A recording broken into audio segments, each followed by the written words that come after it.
suara terus sama Akut benar ya. Betul. Nah, itu saya minta penjelasan dulu antara Cirapuhan sama Dago Elos. Sekarang kan selama ini dari tahun 2016 mungkin sampai pada saat sidang Pak Muller bersaudara itu kemudian divonis kemarin penipuan. Kan yang paling muncul itu justru hanya Dago Elos ya. Ini sebenarnya gimana tuh Pak? Ini gini. Sebenarnya kalau maskernya dibuka boleh nggak Pak? Enggak. Oh ya. Oke. Banyak jengotnya. Jadi pada awalnya ini kita mulai dari zaman Belanda atau gimana nih? Boleh. Nah, dijawab dulu pertanyaan saya tadi soal Dago Elos sama Cirapuhan itu gimana sih? Dago Elos sama Cirapuhan ya. Jadi Dago Elos itu adanya itu sekitar setelah Indonesia merdeka. Ya, baik-baik. Setelah Indonesia merdeka. Dan menurut beberapa saksi dia bukan termasuk kelurahan Coblong, ingat? Atau maaf, saya ralat, desa Coblong. Jadi ini tadi blok Dago. Ini blok Cirapuhan ini. Blok Dago. Ini semua. Dago loh sama Cirapuhan blok Dago. Dan begitu blok Dago ya, desa Coblong. Cirapuhan ini masyarakat adat sejak 1800-an.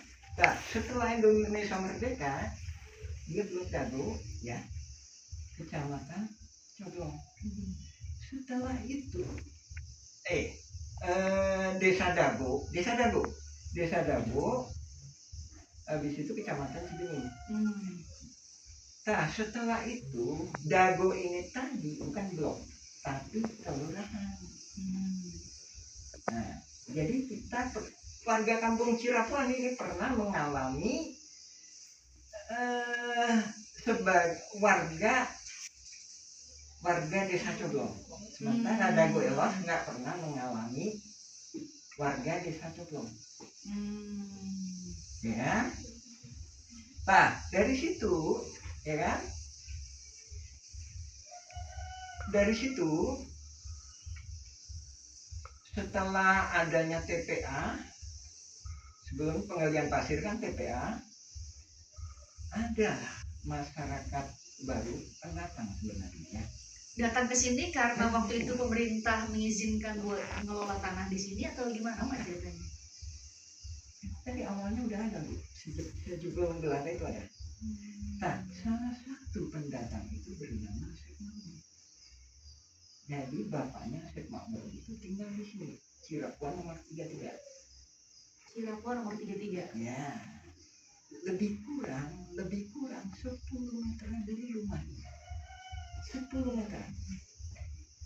Ya kan? Nah, setelah itu tahu nanti uangnya, benar. Tapi beberapa saksi menyatakan bahwa dia tidak dilahirkan di sini. Sementara di sidang menyatakan saya kelahiran di sini. Pernah baca sidangnya? Kalau baca sidangnya iya Pak, tapi nama Pak Asep Makmur itu kan nggak masuk ke tergugat ya Pak? Tergugat nomor 2 dan pembela isi gentil. Tergugat nomor 2 ya? Ya, pembela isi gentil. Ya. Nah, setelah itu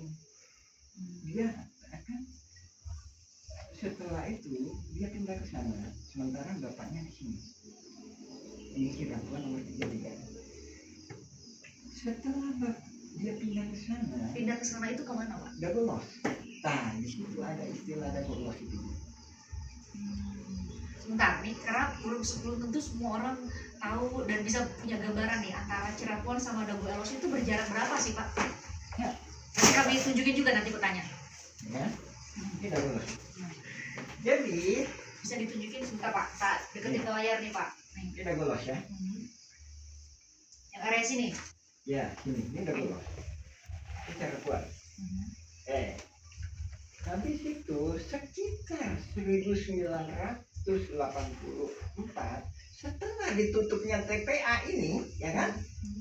Setelah ditutupnya TPA, pemerintah membuat program yang namanya pasar impres di sini.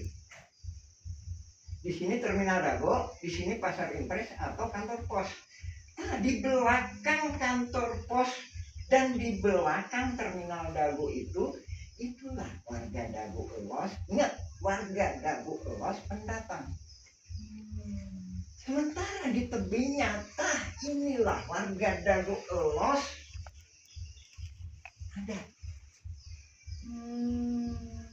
Warga Dago Elos ada. Saya membuat video atau semacamnya lebih kurang cuma 1%, maksimal 10% bila mana ada pernikahan.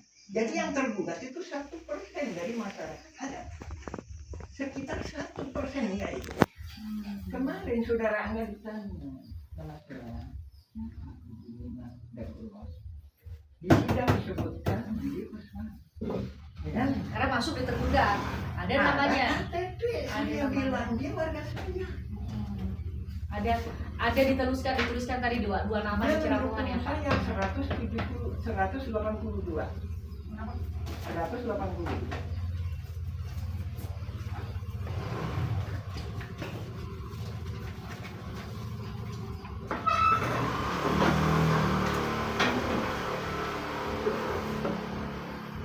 Oh, 42. Maaf ya saya kalah Ya. itu yang meninggal itu ya. Itu pembunuhan.